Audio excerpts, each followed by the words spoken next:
Hello, everyone. Thank you for joining us today.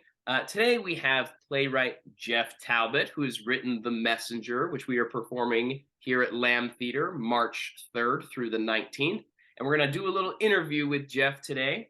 So, Jeff, first, I'd like to talk to you about how did you become a playwright? Like, how did you find yourself in the playwriting shoes that you're in now today? I started as an actor. The first part of my career, I was only an actor. Although I've been pretty public about saying if I had been brave when I was young, I probably would have been a playwright from the start. I've had and continue to have a pretty successful career as an actor. I've been on a lot of TV shows and been on Broadway a couple of times and worked regionally a lot. But my secret heart was always in writing. I just was afraid that I wouldn't be able to figure out a path to support myself as a human being who needs to pay bills and buy groceries as a writer. And found that path to be pretty open to me as an actor. And so I was an actor. I went to grad school as an actor, but I was always quietly writing in the background. And about 13 or 14 years ago, I wrote a play. It was my first full length play that I had written all on my own. And and to my truly utter surprise, it got some traction very quickly. I won a couple of awards for it, and then it was produced off Broadway with some fancy people in it at a really terrific theater, and I was kind of off to the races.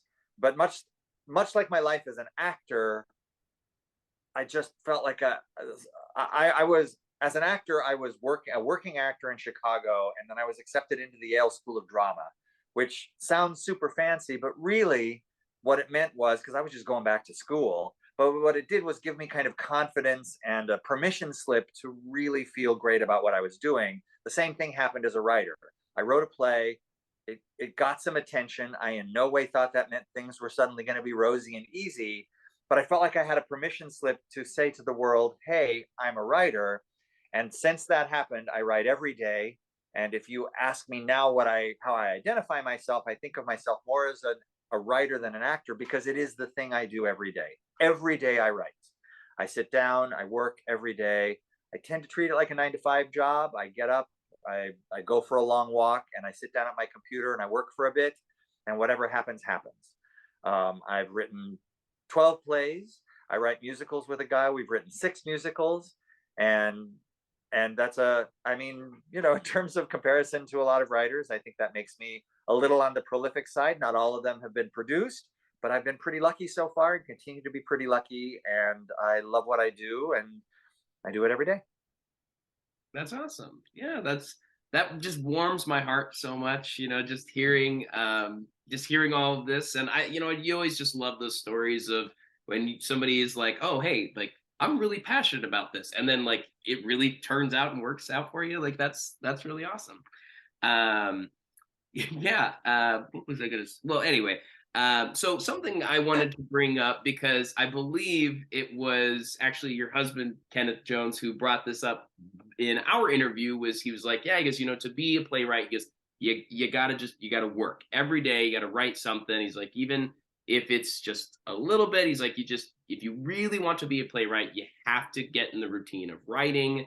And I think that's true, right? Like there are people that want to be playwrights, but it's like, oh well, I'll just wait for the day when the manuscript falls from the sky and I have it. It's like it doesn't quite work that way. Um, but one thing I wanted to ask you was, so what is it like being married and living with another playwright? Do the two of you ever like bounce ideas off of each other, or do you just like both scoot to your own little office and you're like, all right, bother me when I'm done, in a couple hours or something? I don't know. What's it like? We that's neither one of us started out as playwrights. Mm. Ken was a musical writer when we met, and he also had a day job as a journalist, and I was an actor full time. And and we've been together 25 years as human beings on this planet, but we've been writers together for about 10 of those years. And it's a job that both of us found ourselves in rather than how we were when we met. Um, and we are your theater is about to experience this, very different writers. Hollywood, Nebraska, and The Messenger couldn't be more different as plays in a lot of ways. I think we cross over a bit in a facility with dialogue and a real interest in how human beings tick. But I think that's true of every writer. But not only are we very different in what we write, we're very different in how we write.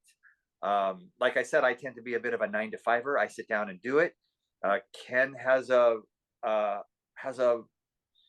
more fluid relationship with time, in that he can spend the day kind of doing something else, and then it hits him like, oh, I have to go right now. That does happen to me sometimes. I mean, that happens to me a fair amount, but I tend to confine it within what is a work day for me. Mm-hmm. But I mean, I will say that doesn't mean that sometimes it hasn't happened to me where like 2 a.m. hits and I sit up in bed and I'm like, oh, I've got to go. Yeah. I've got to go to work because something has happened, because a dream has unlocked something. Because writing is the great thing about being a writer. Here's the great thing and the terrible thing about being a writer.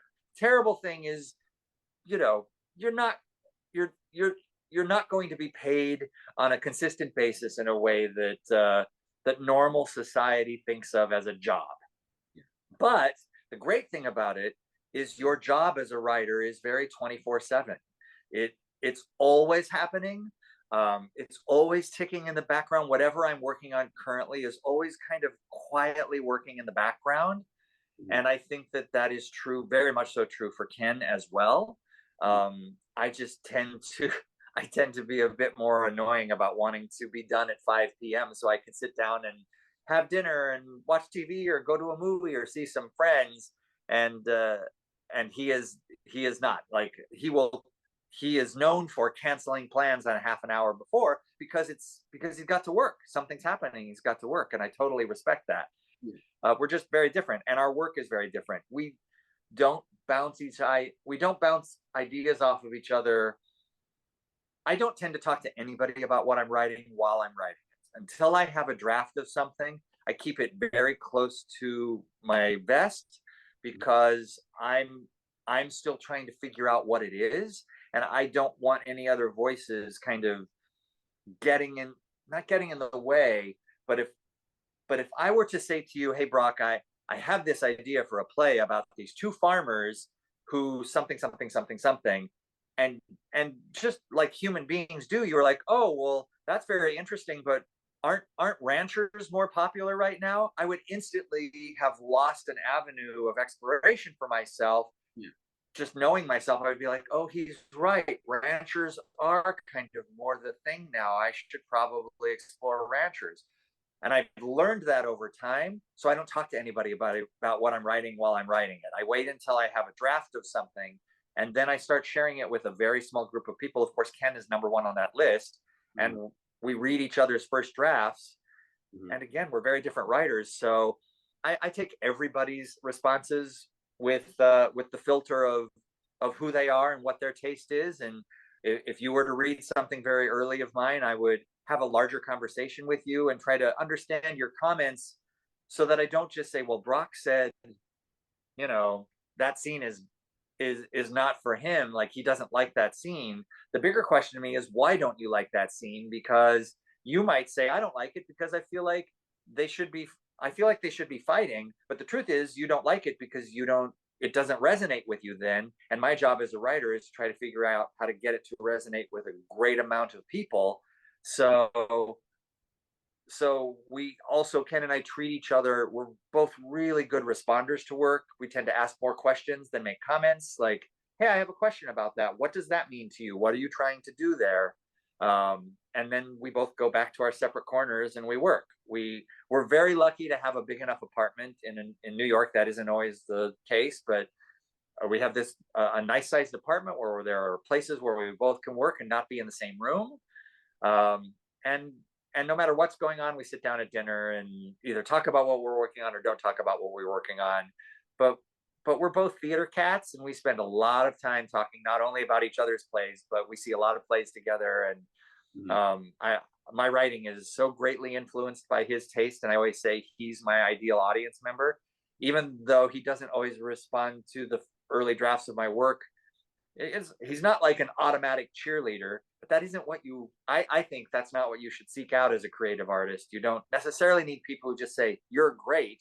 You want to find people who already think you're great and are invested in helping you find out how to make the thing that you're working on better. And I think that in terms of like partners in life and as artistic partners, we're both really good at that, like helping each other really strive to make whatever we're working on better, which is a constant process. I mean, constant up until and after opening night. Any play, I'm like, yeah, there's still things I could do there. I'm just done for now. Yeah. Yeah, that's so awesome. Well, yeah, thank you for sharing that. And again, for anybody who maybe missed out on that, Kenneth Jones was our. We did the world premiere, a rolling world premiere of his play Hollywood, Nebraska, this season for our season 43 in September and October. So that's really exciting. And I remember when Russ had kind of initially last year had given me the season, he was like, oh, hey, fun fact about these two playwrights. I was like, oh, that's super fun. And so, but we were like, let's kind of keep that on the down low until we introduce you. But I'm excited. Yeah, you touched on a couple of really awesome things there. First off, I think there's kind of this mistake, or this misunderstanding, I think a lot of the time, that people think like, oh, hey, like two artistic people that are, whether you're friends or you're in a relationship or anything like that, is that like you obviously think the exact same because you're so close. It's like, oh, that's not the case at all. I mean, and nobody is the exact same, and life would be so boring if it was also. But is that like you never want to speak on behalf of somebody else, but you're like, oh, you can get a good idea and understanding probably of how they'll respond or think about something, which you kind of said. You're like, when I give my play to somebody, I have an idea of what their thoughts are going to be, but I can kind of poke and prod at those. But I also really love the idea of, as a playwright, trying to get, and I think just in all avenues of being an artistic person, right? Asking those questions of why, right? Like, oh, what, and why, were these choices and these decisions, versus like, oh, just here's how I feel. Because I think, for me, right, as an artistic person, sometimes I don't always have that why, like about specific things, and being like, oh, you're right. Because you asked why, maybe this isn't actually worth or necessary to what I'm trying to do. And yeah, I just think Right. that's really important in the artistic venue, right? Of just always kind of knowing your purpose of why you're doing things. So I think, right. And it doesn't matter if you're a writer or an actor or a director, everybody is trying to make something awesome. Everybody. I mean, I often say that I see a lot of theater, I see a lot of movies, I see a lot of everything, but I would rather see something terrible that is trying to do something than something mediocre that is just trying to, get along. You see, there are some plays that are pleasant and fine, and you leave them and you forget them the minute you're gone. I would rather remember a disaster than spend my time sitting with something that just was trying to get to the finish line, because the disaster is probably one step away from being something fantastic and it just didn't quite figure it out, but at least they're trying something. Mm-hmm. So as a writer, and as an actor, I do tend to swing for the fences. Like I want to tackle some big questions. I don't write because I have an answer. I write because I have a question. Usually when I sit down, it's because I'm like, gosh, I don't know the answer to something. And I don't ever feel my job is to supply an answer. My job is to ask a question that I then turn over to the audience. I first of all turn it over to a director. I then turn it over to actors, and then we all turn it over to an audience. And at the end, we all kind of have the same question to wrestle with, because the big things are kind of unanswerable. All of the best plays are asking the same questions. To be or not to be is, like, that's the same question now. Like, is it better to do this or this? That's how life works. So I'd rather get a bunch of people in the box to ask the questions with me so I don't feel so lonely while I have them. And then we'll all just talk about them and try to figure them out. It's why, like a lot of playwrights, I tend to work without an intermission. A lot of my plays, not all of them, but a lot of my plays are in the 90 to 95-minute length, because I want to like hold your attention, hopefully, for 95 minutes. And then you can go, and the second act of the play is to go and talk about it. The Messenger is a great example. It's a pretty wild ride for 95 minutes, and then it's over, and you have some things to talk about. I mean, hopefully some interesting things to talk about, but I'm kind of done. I've asked all the questions. Hopefully you've been entertained and I've kept your attention for that time. And now go and have a nice conversation over your dinner. Yeah. Oh, yeah. And that's, to me, that is why that is my number one thing that I love the most about theater. I'm also a huge movie guy. And so that's why I love watching movies too, is that my favorite thing about these is the discussion afterwards, right? And sure, sometimes, like you said, you'll go and you can see something and it's like, all right, we can talk for 2 minutes of like, oh, that was cute. Oh, it was fun, blah, blah, blah. I like this character, this and that, or whatever. All right, cool. Should we go get some food now?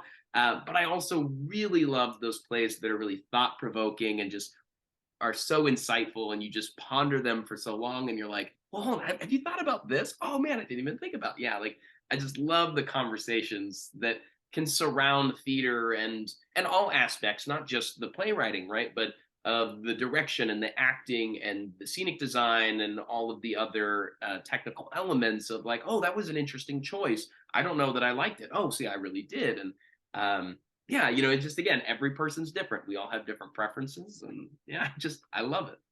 Well, Right. so being as that you brought up the messenger, that's kind of my next question. I'd love to ask you is I'd love to just hear about your process of how you came to write the messenger and what exactly it means to you, or whatever. Just how did the messenger come about? Yeah. The Messenger is kind of a crazy story. A couple of years ago, a director who I've worked with a lot and I were talking to a theater that we've worked at. Plays of mine have been produced there. I've worked there a lot as an actor. My friend has directed there a fair amount. I've developed work there as a writer. And we were talking to the artistic director about an upcoming season. And we were mostly talking to her as a director and an actor. We were like, well, is there something we want to do together? And we noticed in our conversation that one of the plays that she had been looking at for her just to program in the future was An Enemy of the People by Henrik Ibsen. For those of you who don't know, Henrik Ibsen is one of the great forefathers of what you think of as modern drama. He really created a style of naturalism in storytelling, in that he wrote about people who were going through things that you might recognize, and they were just wrestling with it together. He really liked a plot. He liked to have a lot happen in his plays so that they would hold your attention with kind of, this happened and then this happened and that person said this and then there was a shocking gun and then they walked out a door and slammed it and that was the end of the play. He had a real great sense of drama. Obviously, maybe my favorite playwright.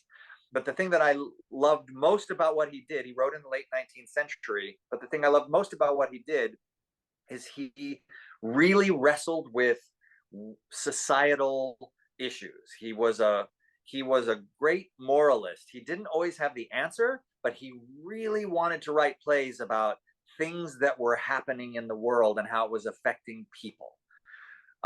So anyway, our friend, the artistic director, started talking about Enemy of the People. And I said, well, I've always wanted to adapt one of his plays. Let me look at it. And she said, great. I can't officially ask you to do that, but that sounds super interesting to me.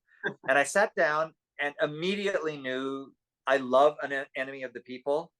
I want to tell you, Brock, and people who might come and see this play, you don't have to know anything about An Enemy of the People or Henrik Ibsen to come and see this play, because I wrote my own play. I read his play exactly once. I remembered things that I loved about it, and I did not look at it again until I was done writing my own play, and basically decided that what I wanted to do was take an old play and write a brand new play. I wanted to write a contemporary play that happens to take place in another time, but feels like something that's happening right now. So I sat down to write this play. It leans on the story that he was telling, but he told a story about a bunch of men in a small town who were dealing with a problem, and I wanted to write about some women who were dealing with the same problem. So I got rid of a lot of the guys in his plot, wrote it about females, and ended up writing a play about a doctor in a small town who's dealing with a health crisis and what happens when the press gets a hold of that. I put two women at the center of the story so that it could deal with the beginnings of feminism. It does take place in the 19th century, but again, they talk to me the way we talk now. Everybody in the play has a very conversational way of going at problems, and they're dealing with a health issue. The crazy thing about this story is they're dealing with a health issue of a possible contagious disease is about to spread in this team. And the first workshop of this play happened in March of 2020, which you might remember as a month when a great disease was starting to spread in the United States of America and all around the world. So we were workshopping this play the week of March 13th, 2020, while every day in the news, cities, Broadway, the country, the world was shutting down because of a disease while we were working on a play about a disease. It was crazy.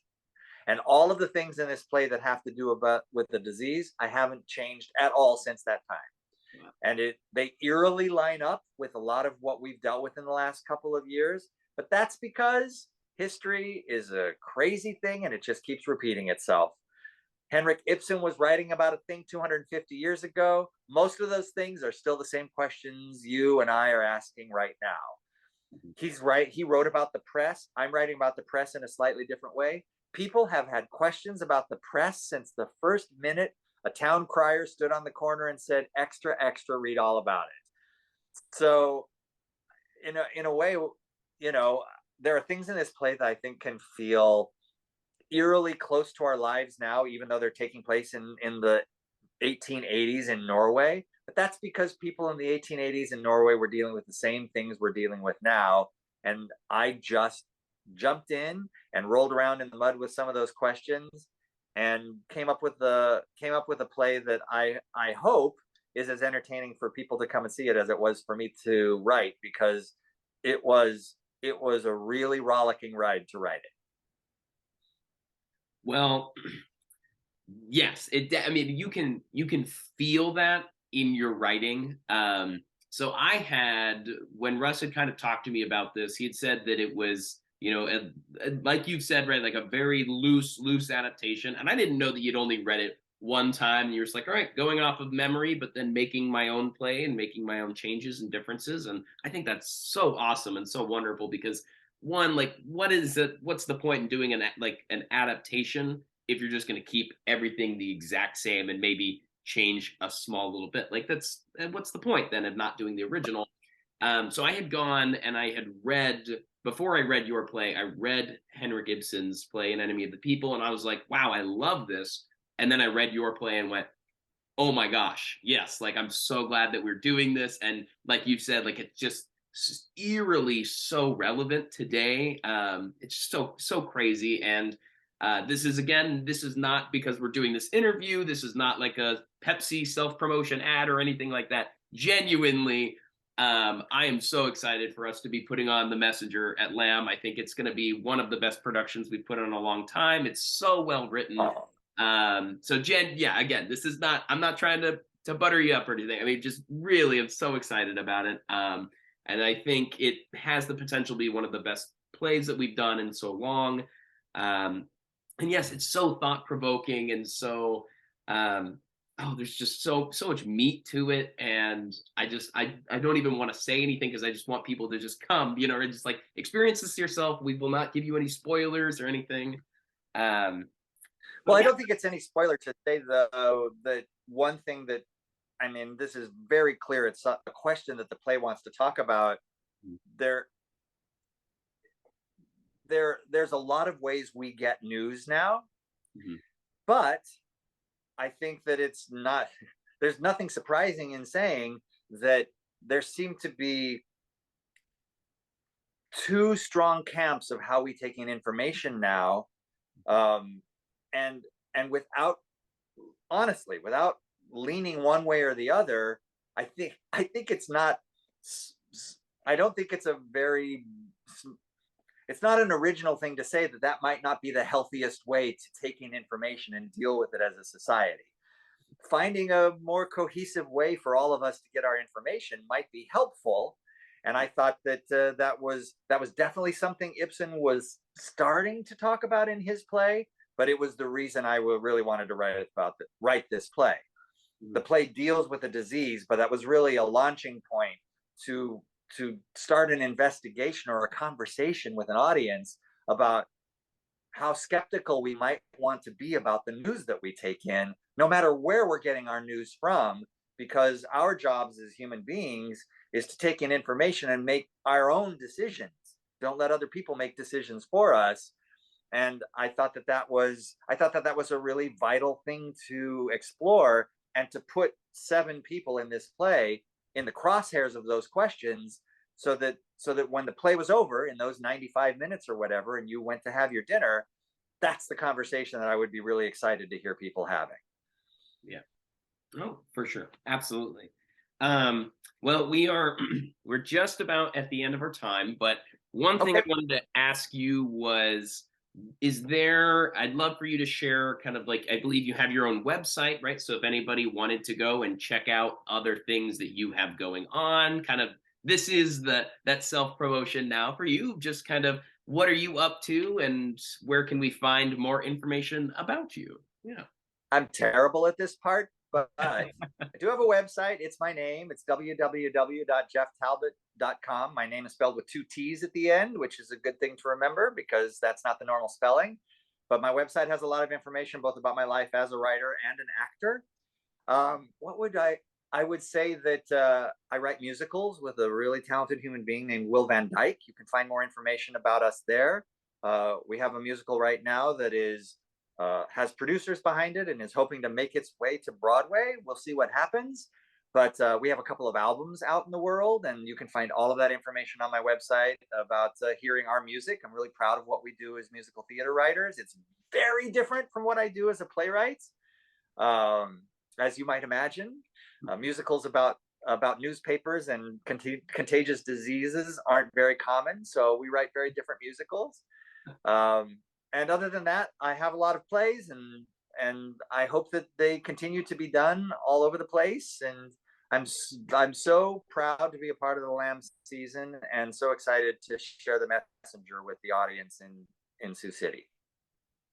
Well, wonderful. And we are so grateful to be working with you as well. And thank you today for interviewing with me, Jeff.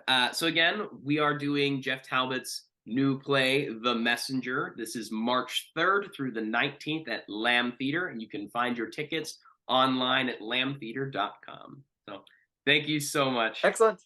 Thank you. Thanks, Brock. Thank you.